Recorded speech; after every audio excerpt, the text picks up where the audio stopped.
السلام علیکم۔ آج جمعرات ہے، اگست کی 4 تاریخ۔ پاکستان میں سر شام کے 7، بھارت میں 7:30، اور یہاں ہمارے اسٹوڈیوز کی گھڑیوں میں صبح کے 10 بج رہے ہیں۔ وائس آف امریکہ واشنگٹن کی اردو سروس سے میں ہوں خالد حمید، خبروں کے ایک بلیٹن کے ساتھ۔ اسامہ بن لادن کے جانشین اور القاعدہ کے سربراہ ایمن الظواہری کی امریکی ڈرون حملے میں ہلاکت کے بعد دنیا بھر میں قیاس آرائیاں اور چیمیں گوئیاں ہو رہی ہیں کہ امریکہ نے اتنے خطرناک اور بڑے ہدف کو کن دوست اور اتحادی ممالک کے تعاون سے نشانہ بنایا ہے۔ ماضی میں دہشت گردوں کو ٹارگٹ کرنے کے لیے امریکہ نے پاکستان کے ہوائی اڈوں اور فضائی حدود کا بارہا استعمال کیا ہے۔ ماہرین کا کہنا ہے کہ ممکن ہے کہ ایمن الظواہری کی ہلاکت کے حوالے سے پاکستان نے کوئی براہ راست کردار ادا نہ کیا ہو، تاہم پاکستانی فضائی حدود کے استعمال کو خارج از امکان قرار نہیں دیا جا سکتا۔ طالبان کا کہنا ہے کہ وہ کابل میں القاعدہ کے سربراہ کی موجودگی سے لا علم تھے۔ عسکریت پسند گروپ کا کہنا ہے کہ وہ امریکی دعووں کی تحقیقات کر رہا ہے۔ ظواہری کے قتل کا اعلان پیر کی شام صدر بائیڈن نے کیا تھا۔ طالبان کے دوحہ میں قائم سیاسی دفتر کے ترجمان سہیل شاہین کا کہنا ہے کہ اس حوالے سے تحقیقات کا آغاز کر دیا گیا ہے۔ نتیجہ حاصل کرنے کے بعد حقائق عوام اور میڈیا کے ساتھ شیئر کر دیے جائیں گے۔ طالبان کے دوسرے نائب وزیر اعظم عبدالسلام حنفی سے جب کل حملے کی تفصیلات کے بارے میں پوچھا گیا تو انہوں نے صحافیوں کو صرف اتنا بتایا کہ وہ کابل میں ہونے والے فضائی حملے کی تفصیلات سے آگاہ نہیں ہیں، لیکن ایک چیز جو ہم پر واضح ہے وہ یہ ہے کہ یہاں ایک فضائی حملہ کیا گیا ہے جس کی طالبان حکومت شدید مذمت کرتی ہے۔ وہ بدھ کو سعودی عرب سے افغان زائرین کے آخری گروپ کی آمد کے موقع پر کابل ایئرپورٹ پر صحافیوں سے گفتگو کر رہے تھے۔ انہوں نے کہا کہ یہ طالبان حکومت کی پالیسی ہے اور وہ اس پالیسی پر قائم ہیں کہ افغان سرزمین کسی ملک کے خلاف استعمال نہیں ہونے دی جائے گی۔ القاعدہ کے سربراہ ایمن الظواہری کے امریکی ڈرون حملے میں ہلاکت کے بعد نئی دہلی کے سیکیورٹی حلقوں میں اس بات کا جائزہ لیا جا رہا ہے کہ کیا ان کی ہلاکت سے بھارت میں القاعدہ کی سرگرمیوں پر کوئی اثر پڑے گا۔ حالیہ دنوں میں برصغیر پاک و ہند اور بالخصوص بھارت میں الظواہری کی دلچسپی کافی بڑھ گئی تھی۔ انہوں نے اپنے کئی بیانات میں بھارت کے زیر انتظام کشمیر میں مسلمانوں کی مبینہ ہلاکتوں اور آسام میں دہشت گردی کے شبے میں مسلمانوں کی گرفتاریوں کی مذمت کی تھی۔ انہوں نے حجاب تنازع پر بھی ایک ویڈیو جاری کی تھی۔ ان کے بیانات سے ایسا تاثر ملتا تھا کہ جیسے وہ بھارتی مسلمانوں کو جہادی تنظیم میں شامل ہونے کی ترغیب دے رہے ہوں۔ سیکیورٹی اہلکاروں کا کہنا ہے کہ الظواہری کی ہلاکت کے بعد بھی الرٹ رہنے کی ضرورت ہے۔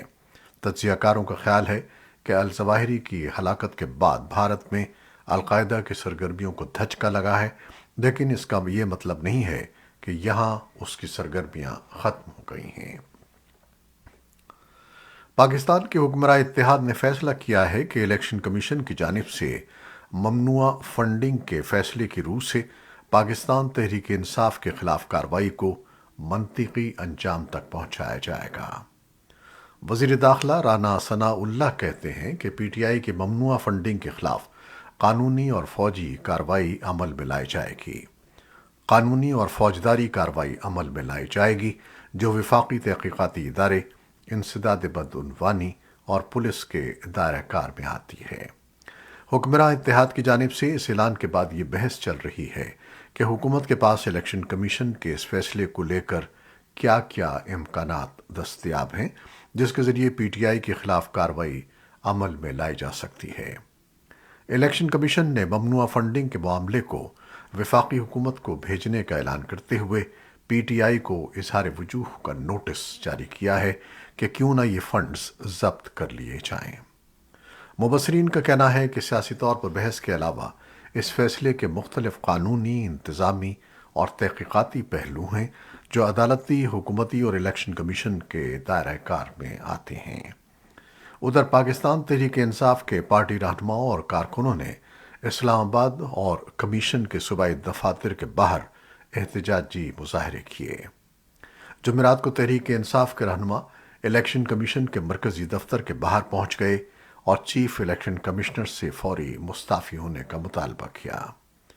البتہ الیکشن کمیشن کی جانب سے جاری کیے گئے حالیہ بیان میں تحریک انصاف کے الزامات کی تردید کی گئی ہے۔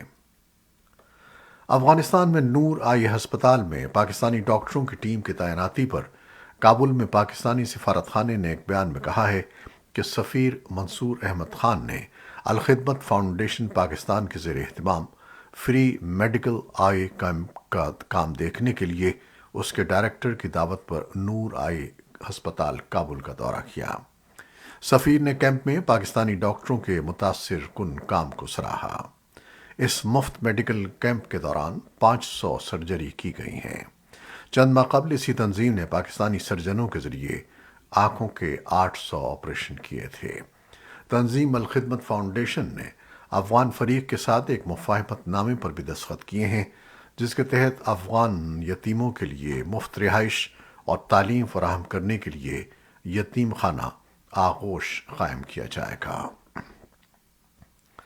امریکی وزیر خارجہ اینٹنی بلنکن جنوب مشرقی ایشیائی کے علاقائی بلاک آسیان سربراہی اجلاس کے لیے کمبوڈیا میں ہیں، جہاں انہوں نے جمعرات کو قطر کے وزیر خارجہ شیخ محمد بن عبد الرحمن الثانی سے ملاقات کی۔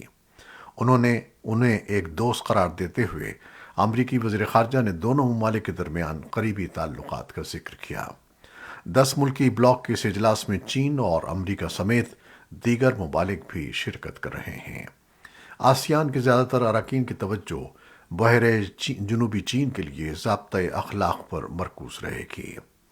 امریکی وزارت خارجہ کے ترجمان نیڈ پرائس کے مطابق وزیر خارجہ نے آسیان علاقائی فورم کے موقع پر بھارتی وزیر خارجہ ڈاکٹر ایس جے شنکر سے بھی ملاقات کی۔ دونوں نے عالمی اور علاقائی مسائل پر تبادلہ خیال کیا۔ امریکی سینٹ نے بدھ کے روز سویڈن اور فن لینڈ کے نارتھ اٹلانٹک ٹریٹی آرگنائزیشن یعنی نیٹو میں شمولیت کو ایک کے مقابلے میں 95 ووٹوں سے منظور کر لیا، جس سے روس کے خلاف مغربی اتحاد کو فروغ دینے کی حمایت کا ایک مضبوط دو طرفہ پیغام ملا ہے۔ سینٹ کے اکثریتی رہنما نیو یارک سے ڈیموکریٹ رکن چک شومر نے بدھ کو سینٹ کے فلور پر کہا کہ نیٹو کا ووٹ دنیا بھر میں امریکی سلامتی کے لیے ایک بہت اہم ووٹ ہے۔ فن لینڈ اور سویڈن کی رکنیت نیٹو کو مزید مضبوط کرے گی اور روسی جارحیت کے پیش نظر اور یوکرین میں پوٹن کی غیر اخلاقی اور بلا جواز جنگ کے پیش نظر یہ سب سے زیادہ ضروری ہے۔ یوکرین کی فوج نے جمعرات کو کہا کہ روسی افواج یوکرین کے متعدد علاقوں میں گولہ باری کر رہی ہیں، جن میں خارکیو، سیلویانسک اور چرنییف کے آس پاس کے علاقے شامل ہیں۔ اسی دوران برطانیہ کی وزارت دفاع نے کہا کہ یوکرینی افواج روس کے فوجی مضبوط گڑھوں، اہلکاروں اور لاجسٹک سپورٹ اڈوں اور گولہ بارود کے ڈیپوؤں پر میزائل اور توپ خانے سے حملے کر رہی ہیں۔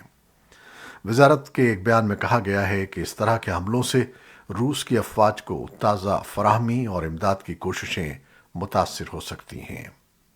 یوکرین کے صدر ولادیمیر زیلنسکی نے اپنے یومیہ خطاب میں کہا کہ اگر روس واقعی جنگ ختم کرنا چاہتا ہے تو وہ یوکرین کے جنوب میں اپنے ذخائر نہ لا رہا ہوتا۔ انہوں نے مزید کہا کہ روس کا یوکرین کی ایزوف ریجمنٹ کو دہشت گرد تنظیم قرار دینے کا فیصلہ مضحکہ خیز ہے۔ اس نازک صورتحال کو صرف اجتماعی کارروائی سے ہی محفوظ کیا جا سکتا ہے۔ ان کا کہنا تھا کہ ایک مؤثر عالمی سیکیورٹی ڈھانچہ ہونا چاہیے جو اس بات کو یقینی بنائے کہ کوئی بھی ریاست دوبارہ کبھی کسی دوسری ریاست کے خلاف دہشت گردی کا سہارا نہ لے سکے۔ امریکی ایوان نمائندگان کی اسپیکر نینسی پیلوسی تائیوان کا دورہ کر چکی ہیں، لیکن ان کے دورے کے اثرات بدستور ظاہر ہو رہے ہیں کیونکہ چین نے خود مختار جزیرے کے گرد فوجی مشقیں تیز کر دی ہیں۔ چین کی فوج پیلوسی کی روانگی کے ایک دن بعد جمعرات کو تائیوان کے آس پاس کے 7 علاقوں میں 4 دن کی اشتعال انگیز لائیو فائر فوجی مشقیں کر رہی تھیں۔ چین کے سرکاری میڈیا نے بتایا کہ چینی پیپلز لبریشن آرمی نے آبنائے تائیوان میں دوپہر 1 بجے کے قریب long range live fire shooting training کا انعقاد کیا اور وضاحت کیے بغیر کہا کہ متوقع نتائج حاصل ہو چکے ہیں۔ اس پیشرفت نے یہ خدشہ ظاہر کیا ہے کہ صورتحال کے نتیجے میں مخاصمت ہو سکتی ہے، حالانکہ تجزیہ کاروں کا کہنا ہے کہ اس بات کا بہت کم امکان ہے کہ چین حملے کی منصوبہ بندی کر رہا ہے۔ پینٹاگون کے ایک سابق اہلکار ڈیو تھامسن نے کہا کہ یہ کارکردگی سے زیادہ پروپیگنڈا ہے۔ امریکی حکام کا یہ بھی کہنا ہے کہ ان کی تائیوان پالیسی میں کوئی تبدیلی نہیں آئی ہے اور وہ پیلوسی کے دورے کو معمول کے طور پر بیان کرتے ہیں۔ اقوام متحدہ کے ایٹمی توانائی ایجنسی کے سربراہ نے منگل کو کہا کہ ایران اپنے جوہری پروگرام کو تیزی سے آگے بڑھا رہا ہے اور ان کی ایجنسی کو ایران کے ایٹمی پروگراموں کے تمام پہلوؤں کی تصدیق کے لیے مکمل رسائی کی ضرورت ہے۔ ادھر ایران کی وزارت خارجہ کے ترجمان نے بتایا کہ ایران کے اعلیٰ جوہری مذاکرات کار علی باقری سن 2015 کے جوہری معاہدے کی بحالی کے لیے بات چیت کے لیے بدھ کو ویانا روانہ ہو رہے ہیں۔ ترجمان نے کہا کہ تہران ایک ایسے معاہدے تک پہنچنے کے لیے تیار ہے جو اس کے حقوق کی ضمانت دیتا ہے۔ ایک ایرانی اہلکار نے رائٹرز کو بتایا کہ ویانا میں ہونے والی بات چیت دوحہ میٹنگ کی طرح ہوگی، جہاں یورپی یونین کے ایلچی ایزک مورا ایران کے باقری اور واشنگٹن کے مالک کے درمیان ایک دوسرے کی بات پہنچاتے رہے ہیں، کیونکہ تہران نے واشنگٹن کے ساتھ براہ راست مذاکرات کرنے سے انکار کر دیا تھا۔ پاکستان کے ویٹ لفٹر محمد نوح دستگیر بٹ نے برطانیہ کے شہر برمنگھم میں جاری کامن ویلتھ گیمز میں ملک کے لیے پہلا گولڈ میڈل حاصل کر لیا ہے۔ اس طرح ایونٹ میں پاکستان کے میڈلز کی تعداد 2 ہو گئی ہے۔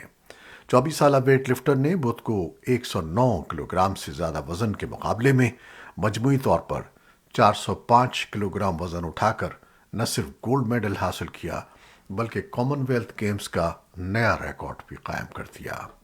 نو دستگیر نے سنیچ میں 173 جبکہ کلین اینڈ جرک میں 232 کلو وزن اٹھایا۔ اس مقابلے میں نیوزی لینڈ کے ویٹ لفٹر ڈیوڈ لیٹھی نے دوسری پوزیشن حاصل کی جبکہ بھارت کے گردیپ سنگھ تیسرے نمبر پر رہے۔ یہ تھی وہ خبریں جو فیس بک لائیو پر ہم نے آپ کے لیے پیش کی۔ ہماری ویب سائٹ، یوٹیوب اور پوڈ کاسٹ پر یہ بلیٹن آپ کے لیے پوسٹ کر دیا جاتا ہے۔ آپ ہمارے بلیٹن کو شیئر کرتے ہیں اور اپنے کمنٹس میں اپنی محبتوں کا اظہار کرتے ہیں، جس کے لیے ہم آپ کے بے حد ممنون ہیں۔